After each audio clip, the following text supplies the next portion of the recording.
She was humiliated from the very first moment she entered the wedding hall because of her labelless dress, her handmade clutch, and her plain appearance amidst a sea of diamonds and deception.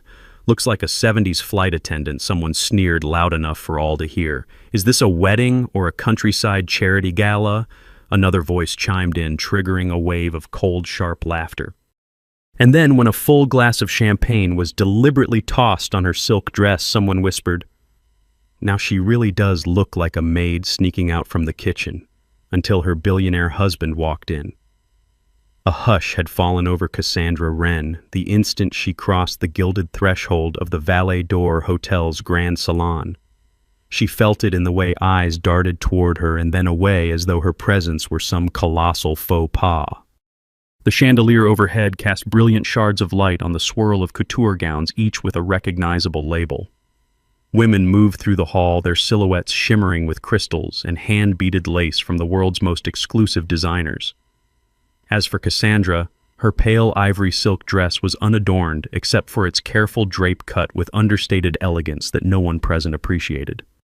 She clutched her own embroidery, a small floral pattern stitched across the front of her fabric purse, unaware that to these people handmade equaled worthless. Somewhere to her left she heard a throaty laugh erupt from a middle-aged socialite with towering hair who gestured at Cassandra's shoes. Scuffed edges imagined that the woman said, her voice pitched just high enough for Cassandra to catch each mocking syllable. A trickle of panic tried to creep into Cassandra's mind, but she held it at bay with the discipline she had learned years ago standing in her parents' modest library, listening to her father's clipped advice about how to carry oneself when judged. Like a statue, she lifted her chin poised and unmoving, and forced herself to recall the countless times she had chosen to stand for quality over spectacle, even if that choice left her in the margins of high society. Her father used to say, "True greatness is seen when you're not wearing it on your sleeve," and she repeated those words now like an incantation, reminding herself to stay calm. But each glare in the room cut her like a shard of glass. Her so-called best friend, Madeline Carrington, stood at the center of attention in a gown that seemed made of stardust silver threads winding through translucent chiffon. Madeline's father was a real estate titan controlling swaths of luxury property across Europe, and the groom, Richard Fairchild, came from a shipping empire that had turned him into the darling of tabloids worldwide. Cassandra and Madeline had been inseparable once back in their university days, sharing a cramped dorm room, laughing over cheap instant noodles as they dreamed of bright futures. But that friendship, that genuine closeness had frayed the moment Madeline's star began to rise. The invitation Cassandra received for this wedding had arrived late and perfunctory, with a message scrawled at the bottom. "Hope you can make it. Would be nice to see how far we've come." The statement was loaded with condescension.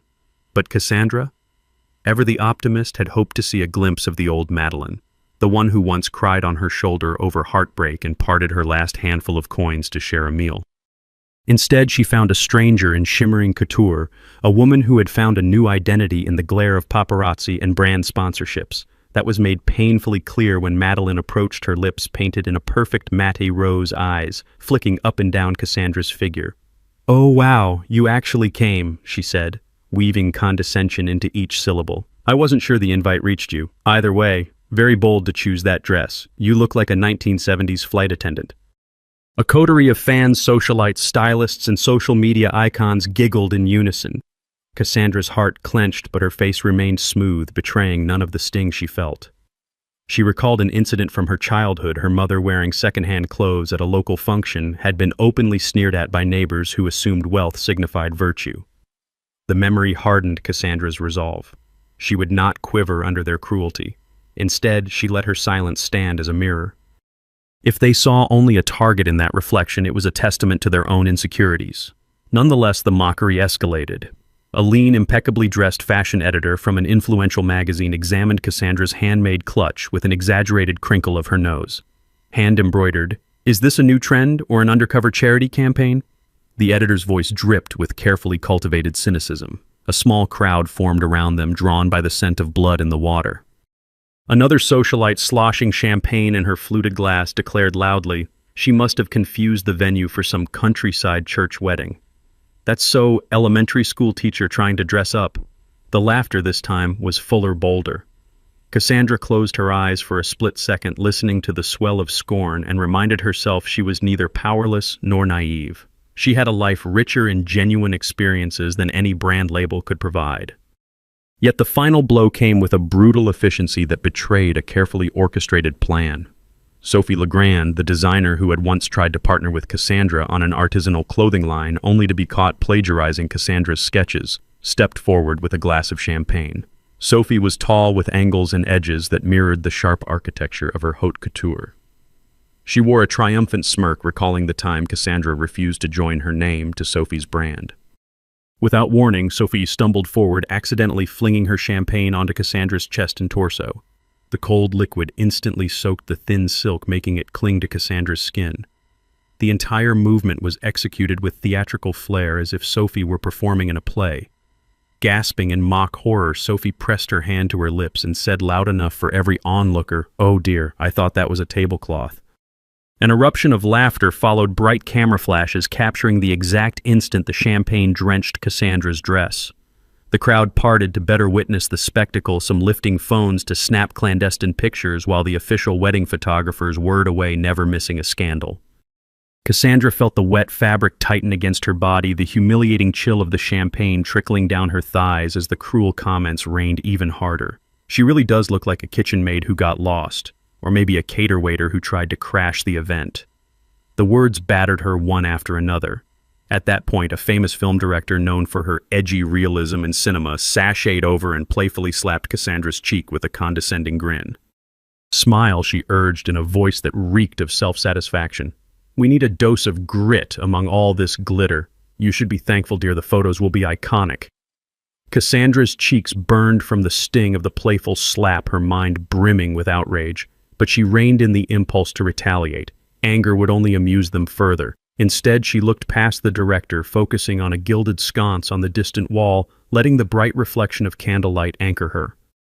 She could almost hear her father's voice urging her, "Hold your ground silently and let them reveal themselves."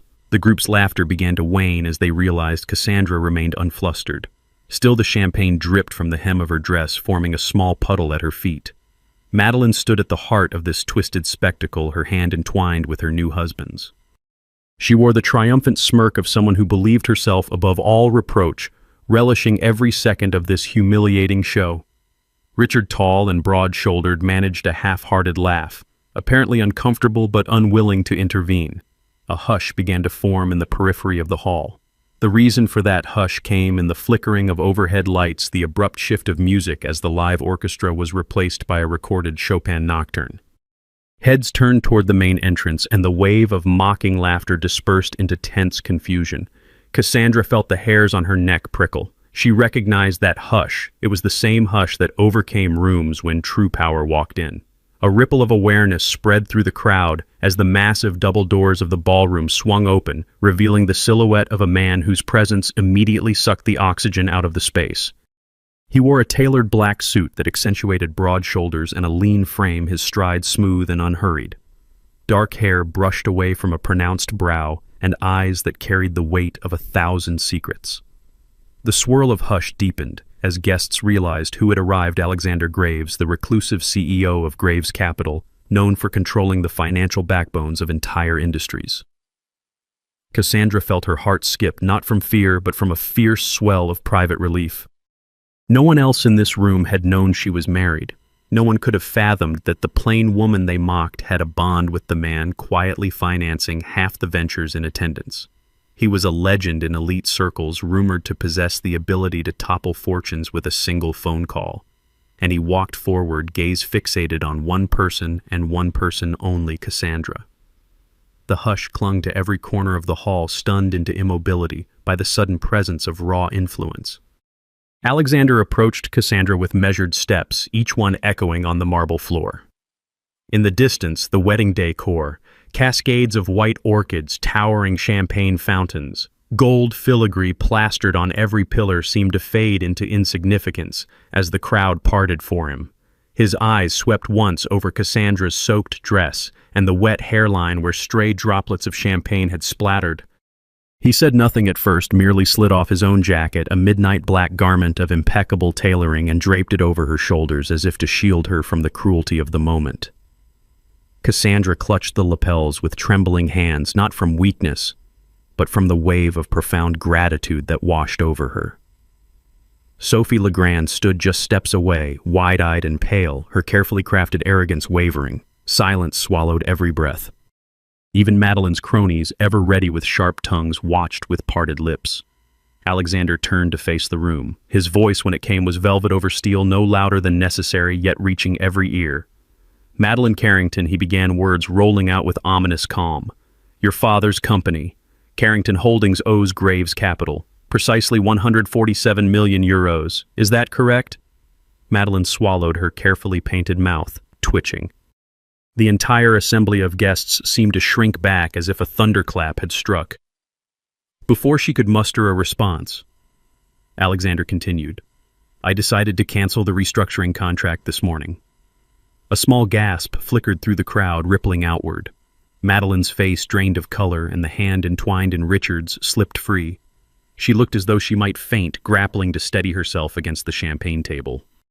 Alexander shifted his gaze to Sophie Legrand, who stood, paralyzed eyes darting to the wet fabric of Cassandra's dress. "Sophie Legrand, I believe your manufacturing chain, the one you've boasted about in so many glossy interviews, operates entirely on real estate owned by the Graves Industrial Fund." He paused, letting the cold weight of the statement sink in. "As of this moment, you have 72 hours to vacate the premises." Sophie staggered back, her chest heaving as she tried to speak. But no words came. A hush pulsated in the air, no one daring to interrupt the unstoppable force now unraveling their illusions. At last, Alexander turned to Richard Fairchild, who had retreated a step behind Madeline. "Richard, I trust you are aware I dumped a significant volume of shares in maritime freight this morning. I suspect the headlines tonight and tomorrow will reshape your outlook on the industry quite drastically." The wedding guests exchanged panicked glances. They knew that such a move from Alexander Graves would send shockwaves through stock markets worldwide. Richard opened his mouth, but no sound emerged. His face was ashen sweat purling at his temples. The hush now was total, a suffocating blanket of dread. The scale of Alexander's power was laid bare, and for the first time the gathered elites saw Cassandra not as a figure of derision, but as an unknowable force protected by someone who owned entire chessboards where they were mere pawns. With that, Alexander turned back to Cassandra, stooping down to pick up the soaked embroidered clutch that had slid from her grasp to the polished floor. With infinite care, he placed it back in her hands. She remembered a line from her father, how respect was demonstrated in the smallest gestures, a reflection of one's soul. Alexander's silent gesture spoke volumes, telling her that she was cherished, that the cruelty she had endured was not a reflection on her, but on them. He then rose, meeting her gaze as if asking without words if she was all right. Cassandra answered with a slight nod, tears prickling the edges of her vision, though she refused to let them fall. He spoke again in a voice that resonated across the trembling crowd. "You once told me, I don't need revenge. I just want them to understand what it means to be rightfully left behind. Today is that day." Each syllable landed like a hammer, forging an irrevocable truth. Madeline visibly sagged her makeup, beginning to streak, as she realized what was happening. The entire fantasy wedding broadcast across Europe had just become a stage for her financial demise. Sophie Legrand looked ready to faint, her couture-laden frame swaying unsteadily. Richard Fairchild shot glances between them as though searching for an escape route from the storm that had overtaken his lavish event. Cassandra found herself enveloped in a strange calm. She had never desired to humiliate these people despite their years of belittling her. She had never sought retribution. But she could not deny the sense of closure that blossomed within her now. She remembered all the times Madeline had made casual digs at her life choices, all the times Sophie had boasted about stolen designs, all the times Richard had belittled her background in front of mutual acquaintances. They had written her off, convinced she was powerless because she wore no high-fashion label, because she chose to remain quiet in a room that worshipped noise. Yet now, in the hush of that vast hall, their illusions lay in shards around them. Madeline attempted to regain composure, flailing for words. "Cassandra," she began, voice wavering as cameras continued to flash. You never said you married." But the words stumbled and fell away. Cassandra merely turned a steady gaze upon her erstwhile friend. No anger, no exultation, simply a sense that this final severance was long overdue. The hush thickened as the bride of the hour realized the live broadcast cameras were capturing every second of this fiasco, every drop of panic on her face. The paparazzi had turned their lenses away from the decadent floral arches and the ornate wedding cake, focusing instead on the meltdown of the bride, the meltdown of the groom, and the unstoppable presence of Alexander Graves standing by the side of the once ridiculed Cassandra. Amid the swirling panic, Cassandra caught her reflection in a nearby mirror. She saw the wet silhouette of her dress beneath Alexander's jacket, the faint trembling of her shoulders. She thought of her mother, whose second-hand coat had once been ridiculed at a dinner for charitable donors. She remembered how her mother had simply held her head high, ignoring the stares because she knew the coat was warm and served its purpose. Cassandra felt an echo of that same resolve now. She realized how lonely it was to maintain dignity in a shallow world, but she also realized that the loneliness was nothing compared to the hollowness of those who fed on scorn. She turned to Madeline, who teetered on trembling heels beside Richard. "I wish you the happiness you sought," Cassandra said softly, though her voice carried across the silent crowd.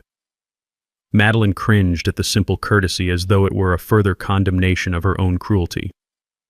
In that moment, Cassandra recognized that real punishment was not a shout or a slap.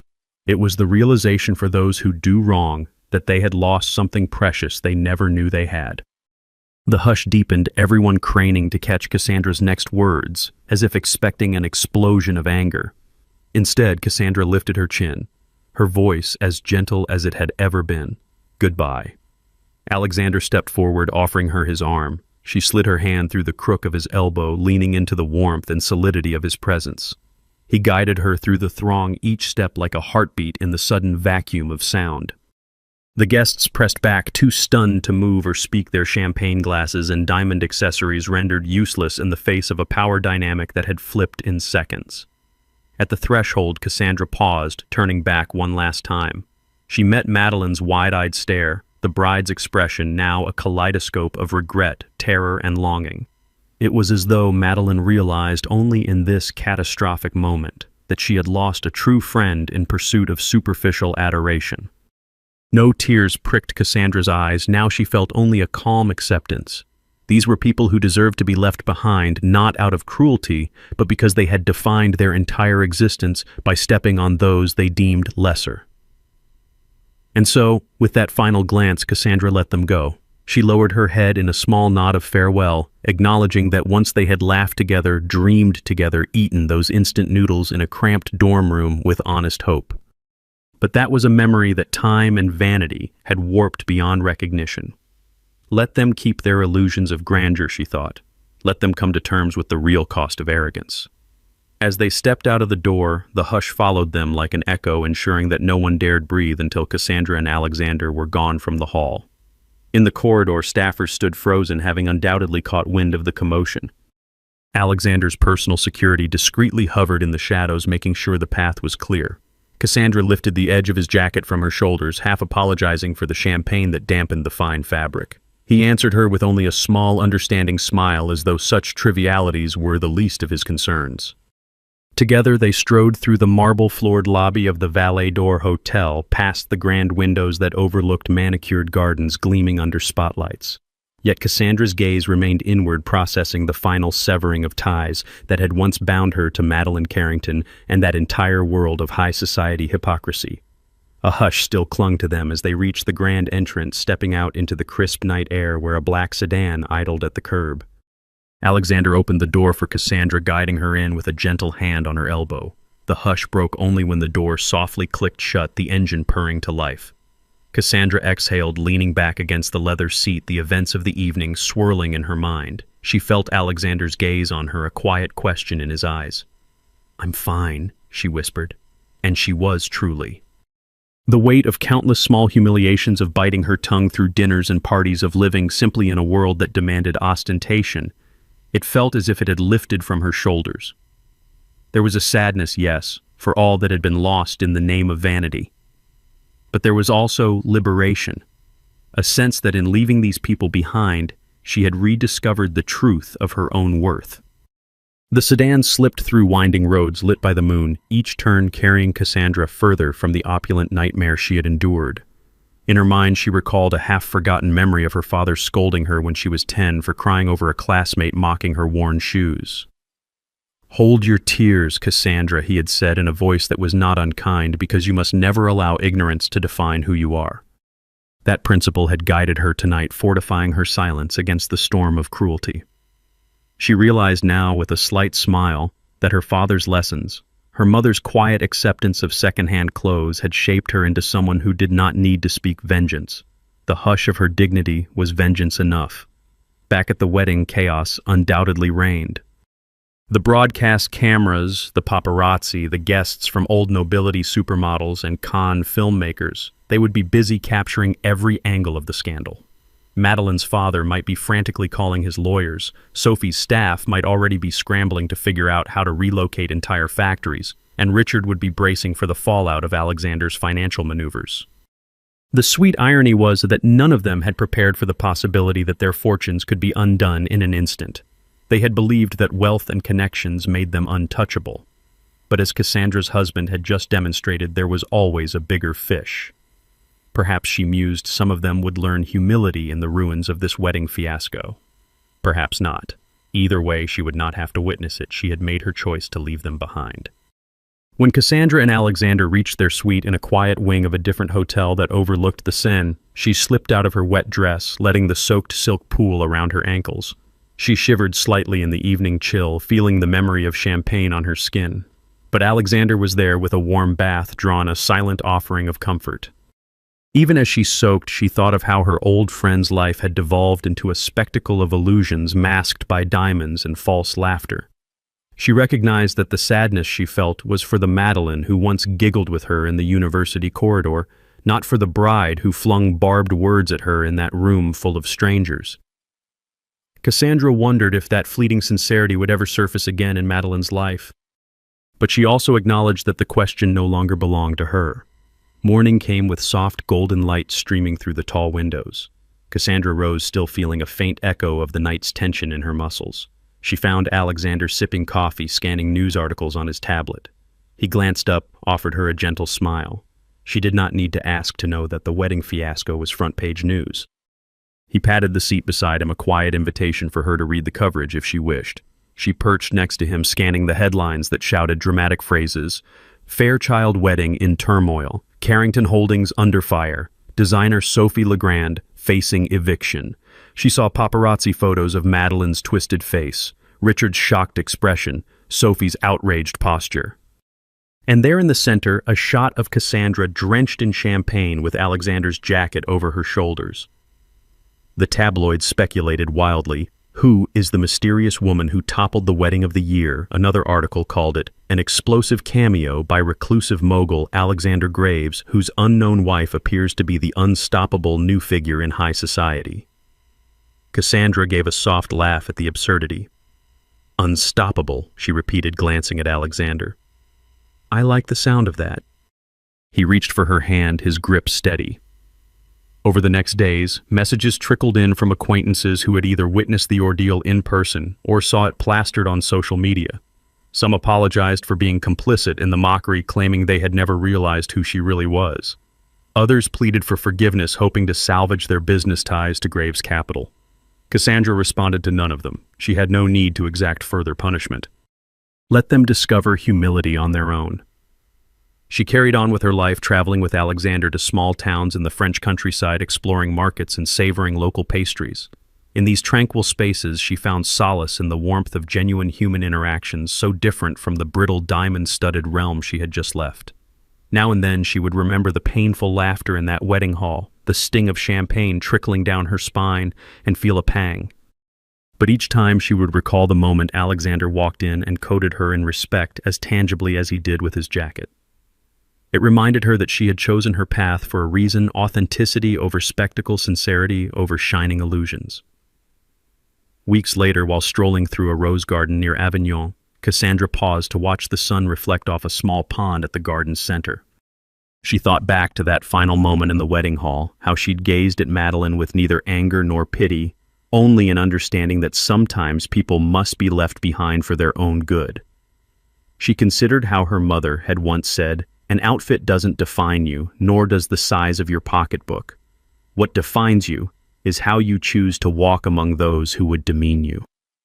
In the hush of that garden, Cassandra felt the truth of those words blooming within her. She might have had the means to fight back in kind, to lash out with words, or flaunt her own wealth to quell their cruelty. Instead, she had stood silent, letting their contempt rebound on them through the quiet revelation that she was married to the man who, unbeknownst to them, owned the very ground under their feet. And that, in essence, was enough. That evening, Alexander joined her in a small, sunlit courtyard behind their guest house, carrying a bowl of local peaches. They sat at a wrought iron table, the scent of lavender drifting through the air. Occasionally, the memory of the wedding flashed in both their minds. She could see it in the way Alexander's eyes narrowed slightly, as though recalling each slight inflicted upon her. But now, with the gentle hum of cicadas and the softness of the evening sky, the cruelty felt like a distant echo. She sipped wine from a modest glass, laid out sketches of new embroidery designs on the table, and indulged in the tranquility that came from living unshackled by others' judgments. The wedding fiasco had forced the world to see Cassandra, but she had never needed the world's approval. All she had needed was the chance to walk away with her head held high, leaving those who deserved nothing but emptiness in her wake. So she never returned calls from Madeline or any of the others, never offered them an explanation or closure. They did not deserve it. Perhaps one day they would learn to see past surface glitz and discover genuine decency. Or perhaps not. Cassandra had relinquished the burden of caring. And when she saw the new batch of tabloids on a newsstand proclaiming Madeline Carrington's father forced into urgent negotiations and Sophie Legrand's brand teeters on the brink, she felt no satisfaction, only a sense that justice took many forms.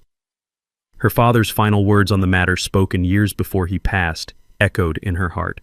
"We owe no answers to those who refuse to see truth. Let them own their ignorance." 4 weeks after the wedding, on a breezy Sunday, Cassandra and Alexander packed their suitcases and prepared to leave France for another destination. Cassandra took one last stroll along the quiet street outside their guest house, recalling all that had happened. She allowed herself a small private smile of gratitude. Gratitude for the father who taught her pride without vanity, for the mother who showed her how to stand tall while wearing secondhand clothes, for the man who stepped into the darkness of a vicious party and shone light on the cruelty protecting her dignity. She hoped that somewhere in the swirling chaos of that fallen wedding, at least one person discovered a moment of clarity that vanity and cruelty reap only regret. She never got an answer to that hope, and she never asked for one. Some people once left behind remain exactly there behind. She left France with Alexander, carrying only the items that truly mattered: her sketches, a trove of handmade pieces, and the unspoken bond between two souls who understood that real worth cannot be measured by labels. The rest, all that superficial glitz, she left to burn in the fires of scandal and retribution that the wedding fiasco had ignited. And with that, Cassandra Wren closed the door on a chapter of her life that no longer served her. It was a quiet door, no slamming or theatrics, just a gentle click that sealed her decision to walk forward, leaving behind those who had once reveled in mocking her. If this story spoke to you, don't forget to like, share, comment, and subscribe to our YouTube channel, because sometimes dignity wears no labels, and silence delivers the loudest justice.